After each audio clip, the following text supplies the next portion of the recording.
अज़ीज़ तलबा अस्सलाम वालेकुम। मैं उबैदुर्रहमान CMM लेक्चर से आपसे मुखातिब हूँ। हम साल अव्वल के सबक नंबर 5 अदीब की इज़्ज़त का मुताला कर रहे हैं। पहले लेक्चर में हमने मुसन्निफ़ का तारुफ़, सबक का तारुफ़ और सबक के अहम निकात पर बात की थी। अब हम तशरीही निकात की तरफ चलते हैं। हज़रत कमर का नाश्ता। हज़रत कमर ने 20 दफ़ा उबाली हुई चाय का एक प्याला तैयार किया और उसे बग़ैर चीनी और दूध के पी गए। ये उनका नाश्ता था। और इससे जो मुआशरे के पिसे हुए तबके की बात मुंशी प्रेमचंद करते हैं, उसका नक्शा उन्होंने खींचा है। जो किताब वो लिख रहे थे उसके बारे में उनका ख़्याल था कि वो उस सदी की बेहतरीन तसनीफ़ होगी। इतने में उनकी बीवी उठकर आई, जिसे फटे मैले लिहाफ में सोते देखकर उनको जगाने का जी न चाहा था। वो आई तो उसने आते ही हज़रत कमर से पूछा कि तुम चाय पी चुके? और फिर दूध और चीनी के बग़ैर चाय पीने पर बीवी ने ये इस्तिफ़सार किया कि आप कैसे ये चाय पी लेते हैं। चाय पर हज़रत कमर ने ये राय दी कि चाय दूध और चीनी के बग़ैर अच्छी लगती है और दूध और चीनी चाय में मिलाना ये हमारे यहाँ के रईसों की ईजाद है। हज़रत कमर को जवानी में बीमारी लग गई। किस चीज़ की? लिखने की बीमारी। और वो उसे दिलो जान से सीने से लगाए हुए थे और कलम लिए सुबह से रात तक बैठे रहते थे। 40 साल की उम्र में ही वो बूढ़े हो गए और हज़रत कमर में अदीबों की एक शान बेनियाज़ी पाई जाती है। अदीब हज़रात अमूमन कनात पसंद तो होते ही हैं, वो बड़े ख़ुददार भी होते हैं। वो किसी के आगे हाथ फैलाने की बजाय वो ख़ुददारी की ज़िंदगी गुजारना अपने लिए बाइसे फ़ख्र समझते हैं। हज़रत कमर ने सारी ज़िंदगी कलम को हाथ में थामे रखा और कस्बे मुआश के किसी और ज़रिया की तरफ उन्होंने तवज्जो ना की। इस बात को मुंशी प्रेमचंद उन्हें अदब का पुजारी करार देते हैं, जो दुनिया व माफ़ी हाँ से बेखबर सुबह से रात तक कलम थामे लिखता रहता है। हज़रत कमर सोचते कि इस कदर मेहनत के बावजूद उन्हें आसूदगी नसीब क्यों नहीं होती। वो सोचते थे कि उन्हें इस बात का भी गिला नहीं कि दुनिया ने नाकदरी की हो। जो वो कलाम लिखते, तहरीर करते, लोग उस पर वाह वाह तो कहते, लेकिन कोई उन्हें माली आसूदगी हासिल ना होती। वो अपने कारनामा हयात के बारे में ये समझते थे कि उन्होंने कोई हकीर काम नहीं किया, बल्कि जो वो लिख रहे हैं वो बेहतरीन काम है। लेकिन इसके बावजूद वो माली मुश्किलात का शिकार है, हत्ता कि उनकी ज़रूरियात ज़िंदगी घटते घटते ज़ुहद की हदूद को भी पार कर चुकी हैं, जिसमें दुनिया से कम ताल्लुक़ रखा जाता है। सिर्फ़ इतनी ज़रूरियात ज़िंदगी इकट्ठी की जाती हैं जिससे ज़िंदगी की गाड़ी चलती रहे। सकीना का तर्को इसार, रफ़ीका हयात का साथ देना। मुसन्निफ़ ने सबक में इस बात की तरफ इशारा किया है कि हज़रत कमर माली आसूदगी ना होने के बावजूद शदीद मेहनत करते, और इंसान की नफ्सियात ये है कि अगर उसे शदीद मेहनत के नतीजे में उसका कोई सिला ना मिले तो वो अमूमन नाउमीदी का शिकार हो जाता है। हज़रत कमर जब नाउमीद होने लगते तो सकीना उनका हौसला बढ़ाती और उनकी दिलजोई भी करती। और तर्को ईसार में सकीना शायद हज़रत कमर से भी 2 हाथ आगे थी। उसने कभी भी माली नाआसूदगी का शिकवा नहीं किया, बल्कि हमेशा हज़रत कमर के साथ रही और कभी माथे पर बल भी ना आने दिया। सकीना हज़रत कमर को सैर व तफरी का मशवरा देती। उस पर हज़रत कमर ये कहते हैं कि मैं तो मिल का एक मज़दूर हूँ। तुमने कभी मज़दूरों को भी हवा खाते देखा है? जिन्हें खाने की कमी नहीं, उन्हें हवा की ज़रूरत है। एक मज़दूर आदमी तो अपने पेट की आग बुझाने के लिए भागता रहता है, लिहाजा गरीब आदमी रोटी हासिल करने के लिए भागता है और अमीर आदमी रोटी हज़म करने के लिए भागता है। गोया इस हवाले से तबकाती कशमकश की तरफ इशारा किया गया है कि मुआशरे में अमीर और गरीब की ज़िंदगी कैसी होती है। हैं तलख बहुत बंदाए मज़दूर के औकात कि एक गरीब आदमी सारी ज़िंदगी मेहनत करके ज़िंदगी की नकल उतार सकता है, ज़िंदगी की सहूलियात से लुत्फ़ अंदोज़ नहीं हो सकता।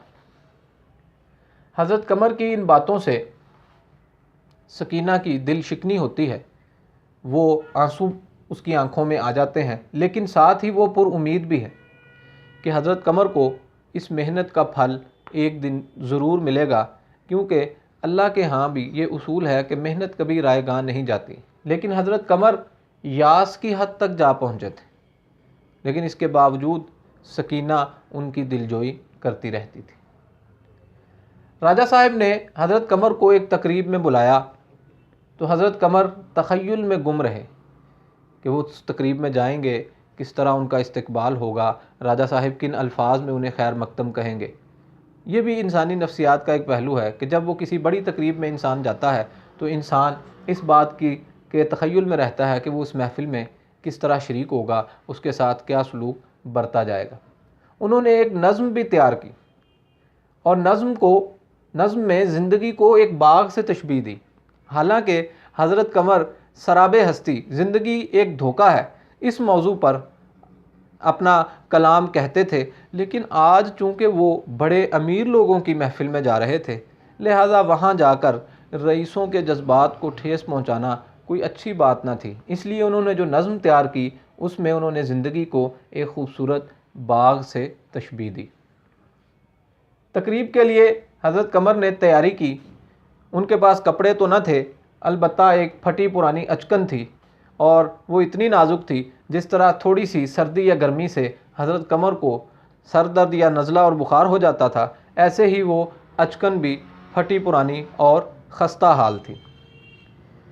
तकरीब में जाने पर सकीना ने एतराज़ किया कि इन फटे हालों वहाँ ना जाओ।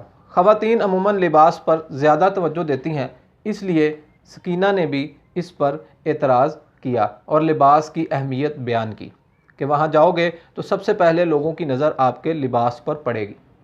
हज़रत कमर को इस बात में बड़ी दलील नज़र आई, लिहाजा उन्होंने कहा कि हाँ ठीक है, तुम सच कहती हो, चिराग जल जाने के बाद जाऊँगा। जब अंधेरा हो जाएगा तो अंधेरा बहुत से ऐबों को छुपा लेता है। शायर की कीमत उसकी नज़में होती हैं। हज़रत कमर ने यह दलील इस एतराज़ पर दी कि आप फटे हालों वहाँ ना जाएं, तो हज़रत कमर ने यह कहा कि लोग शायर का लिबास नहीं देखते, उसका कलाम देखते हैं। शायर की कीमत इसी चीज़ में अदा हो जाती है कि लोग उसकी नज़मों पर वाह वाह कह उठें।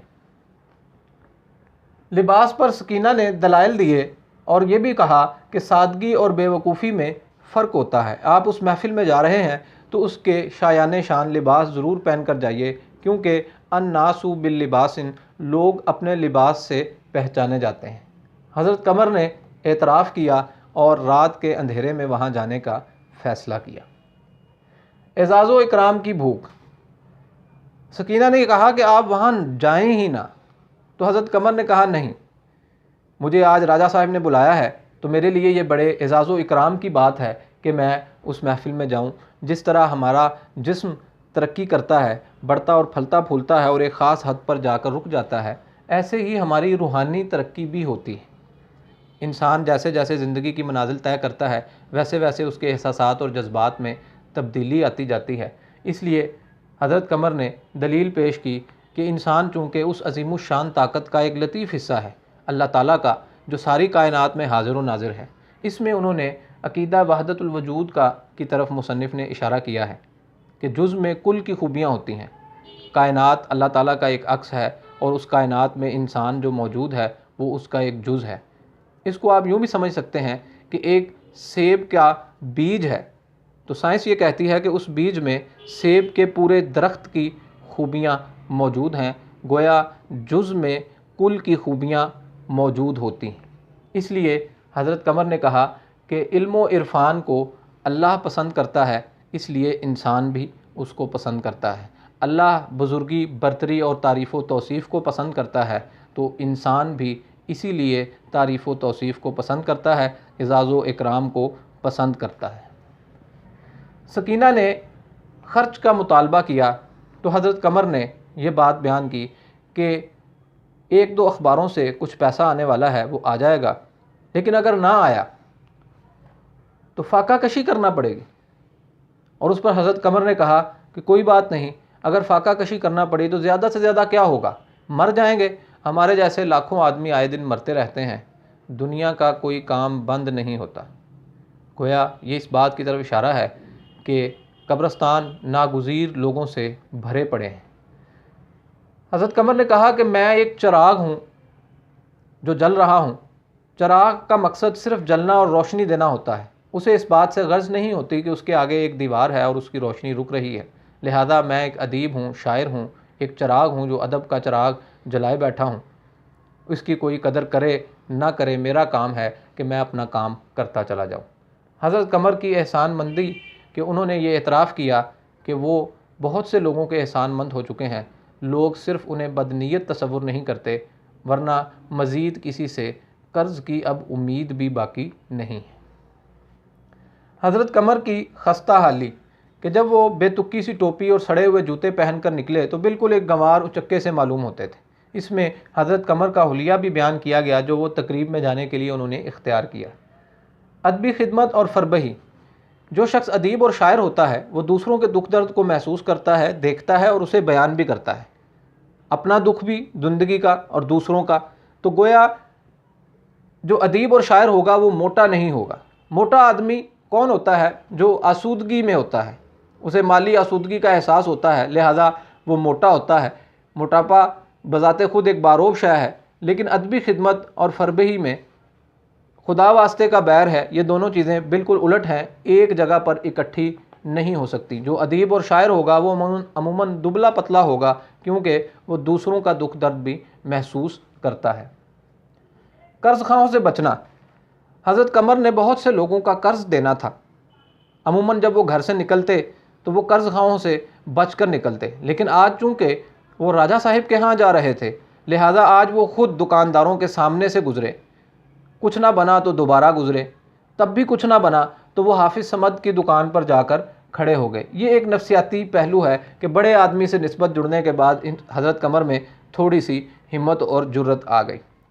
जानबूझकर हाफिज़ समद की दुकान पर वो चले गए और वहाँ जाकर उन्होंने तज़किरा किया कि मैं राजा साहिब के यहाँ जा रहा हूँ, इसलिए आपके पैसे देने आ नहीं सका, क्योंकि बहुत से लोग दो चार लोग आए रहते हैं, मसरूफ़ रहता हूँ, अभी भी मैं राजा साहिब के यहाँ जा रहा हूँ। राजा साहिब का तज़किरा सुनते ही हाफिज़ समद जो हैं उनका रद्द अमल यह था कि उन्होंने कर्ज़ का तकाज़ा एक तरफ रखा और राजा साहिब की आमदन का अंदाज़ा लगाकर हज़रत कमर से ये कहा कि आप वहाँ जाएँ, अगर मेरा ज़िक्र हो तो मेरा भी ज़िक्र कर दीजिएगा, ताकि एक मेरा बिसात खाने से हज़रत राजा साहिब के यहाँ अशिया आना और जाना शुरू हो जाए।